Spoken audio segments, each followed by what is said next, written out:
na aming maituturing na pinaka-notorious pagdating sa anomalya ng flood control projects base sa aming mga findings.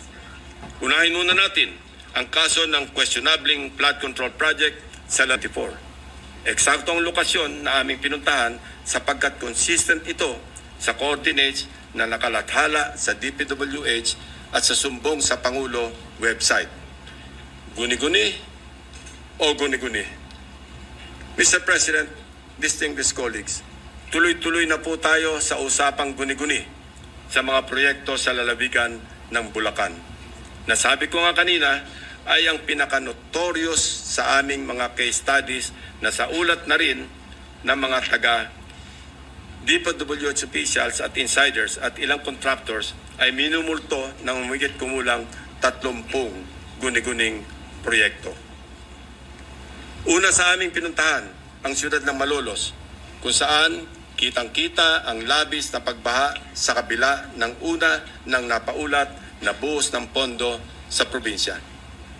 Isa sa aming binisitang proyekto ng aking teams sa Barangay Calero ay ang construction of riverbank protection na may kontratang nagkakahalaga ng 77 million pesos.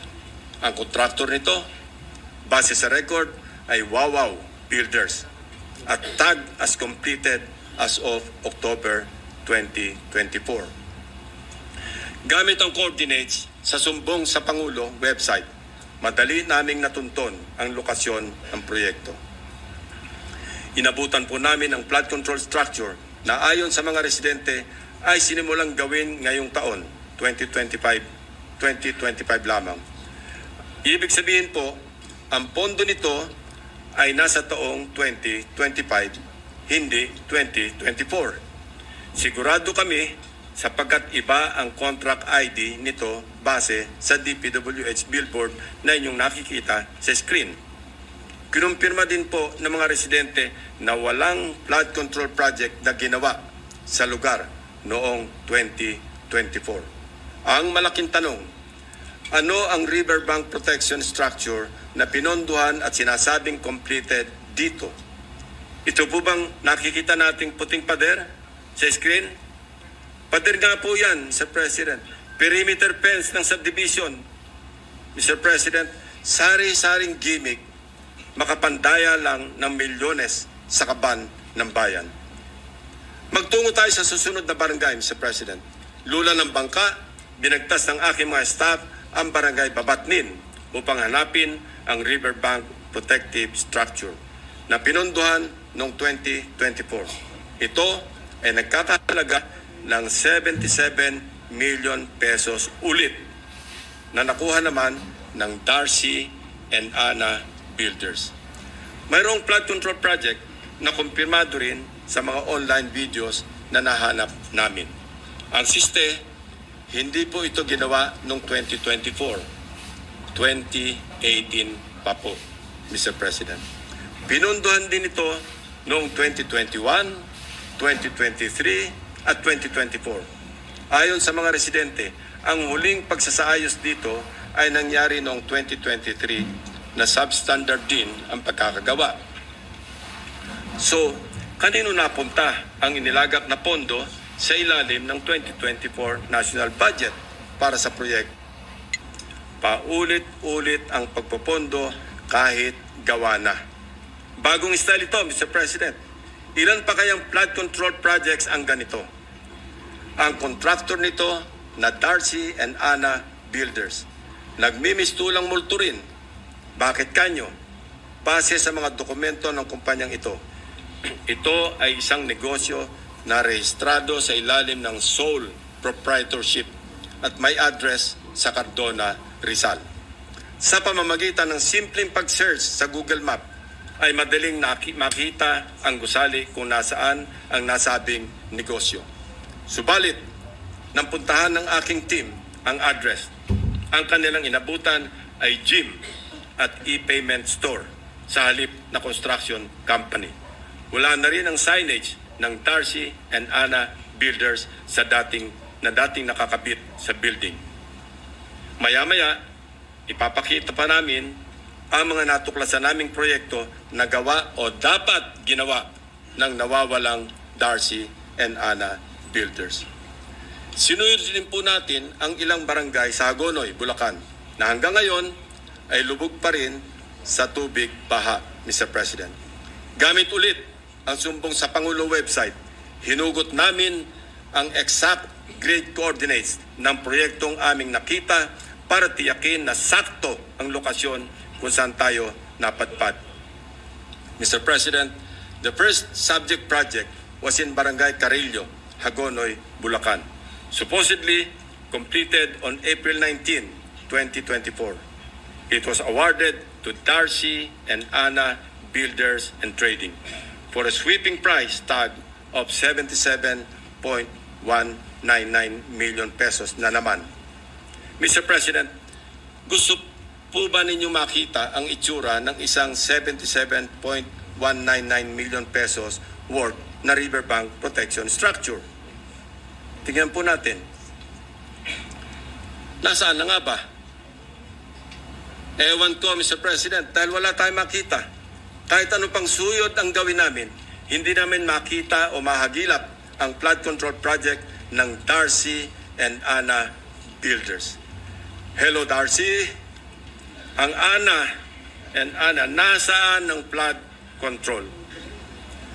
Tumawid naman tayo sa Barangay Abulalas, sa bayan pa rin ng Hagonoy.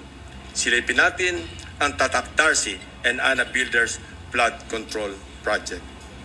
Sinuong ng aking team ang baha sa Barangay Abulalas, Hagonoy para hanapin ang proyektong Construction of Riverbank Protection Structure mula sa Darcy and Ana na nagkakahalaga ng 77.199 million pesos na naman. Ito po ang tumambad sa amin, Mr. President. Nakikita niyo po ba ang pagkakatayo ng flood control structure?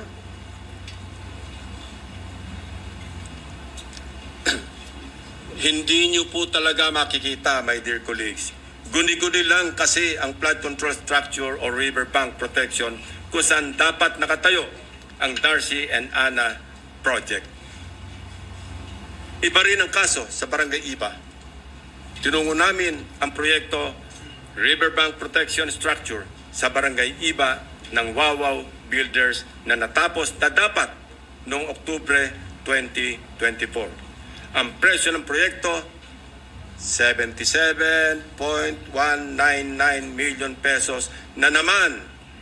Pagdating ng aming team sa exact coordinates, mayroong kasalukuyang tinatayong istruktura. Ang bonus, may kasama pang pumping station. Pero ang ginagawang proyekto, hindi ang Wawaw project. Sa mismong lokasyon kung saan dapat nakatayo ang Wawaw Riverbank Protection, ang nakabalandrang contract ID ay ang ongoing project ng isang First Star Builders Contractors para sa flood mitigation structure with pumping station and floodgate na ang presyo ay papalo sa 92.54 million pesos. Mr. President, nawawala ang Wawaw project at mukhang gusto pang pagtapan ang ghost project na ito, kaya nagmamadaling magtayo ng bagong struktura sa eksaktong project location kung saan dapat matagal lang may flood control. Wawaw ang binisita, First Star ang dinatnan. Wawaw ang hinanap, First Star ang natagpuan. Mukhang ang modus na ito, tatapalan ang ghost project ng ibang proyekto. At ang masama, na walang parang bula ang milyong-milyong gastos mula na naman sa taong bayan. Sa Barangay San Nicolas naman, iba ang forma at hulma ng ghost project. Binisita namin ang proyekto ng Wawaw Builders na ang halaga ay 77.199 million pesos na naman. Ang nasabing proyekto, sinimulan daw noong Pebrero at natapos noong Disyembre 2023. Pero sa aming pagsisiyasat, 2017 pa lamang ay mayroon ng flood control sa lokasyong tinuro kung nasaan ang Wawaw project.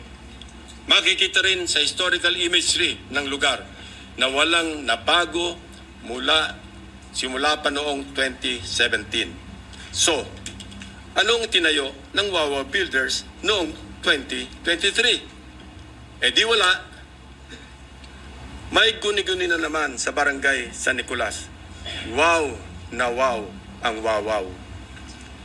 Mr. President, makikita natin ang iisang pattern ng mga proyektong guni-guni ng Darcy and Ana at Wawaw Builders sa Barangay Carillo, Abulalas, Iba at San Nicolas, First Engineering District ng Bulacan. Pare-parehong contract price, 77.199 million pesos. Pare-parehong riverbank protection structure. Pare-parehong guni-guni. Very distinctly ghost projects. Ang mga taong nasa likod ng scheme na ito or scam na ito ang dapat ipinampupukpok sa pagbabaon ng mga seat piles. Hindi ito kababalagan, Mr. President. This is well orchestrated by an organized network of people who abuse their power. May isang grupo sa loob ng First District Engineering Office ng Bulacan na kilalang sindikato ng mga substandard at ghost projects. Ang kanilang modus, manghihiram ng lisensya sa mga suki nilang contractors. Gamit ang lisensya ng contractors, sila na ang mag-implement ng proyekto. O kung hindi man, magpoproseso ng mga dokumento para lumabas na completed na ang mga ghost projects. My office is willing and ready to provide the names of the members of this well-organized syndicate inside the Bulacan First District Engineering Office, including probable witnesses to testify against them if and when the appropriate authorities will open a formal investigation into these morally wicked schemes to defraud our people of their hard-earned taxpayers' money. For the information of the body, inikot at siniyasat din po namin ang ilang mga proyekto sa Kapikulan, Davao Peninsula, Western Visayas at Central Mindanao. Kasalukuyang ginagawa pa ang validation ng aming findings para sa mga susunod na investigasyon. Mr. President, my distinguished colleagues, we all heard President Marcos Jr. in his rare, exasperated, confrontational tone during his fourth SONA last July 28. Pinalakpakan natin siya ng malakas nang sabihin niya sa ating harap-harapan sa plenaryo ng Batasang Pambansa, mahiya naman kayo. And rightly so, since he also said in the same SONA that he witnessed firsthand how the floodgates of corruption have swung wide open in many areas he personally inspected.